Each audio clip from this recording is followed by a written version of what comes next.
Ushbu videorolik Zangiota tumani axborot kutubxona markazi tomonidan Artur Konan Doyle tavalludi kuniga bag'ishlab tayyorlandi. Artur Konan Doyle 1859-yil 22-mayda Edinburgda tavallud topgan.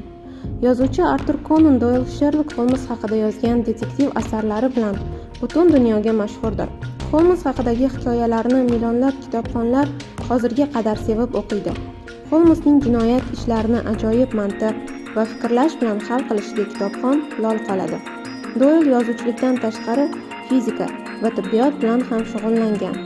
Sherlock Holmes haqida hikoyalar o'zbek kitobxonlarining eng sevimli asarlaridandir. Detektiv janridagi To'rtlar belgisi, Baskerviller iti, Dahshatlar vodiysi, Sarguzasht qissalari va Sherlock Holmes haqida xotiralar, hikoyalar to'plamlari va boshqalar unga katta shuhrat keltirdi.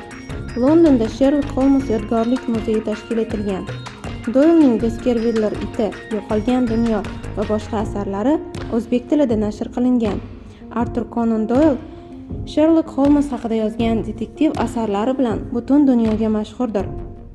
Kitobxonlarning sevimli yozuvchisi Artur Konan Doyle 1930-yil 7-iyulda vafot etadi. E'tiboringiz uchun rahmat.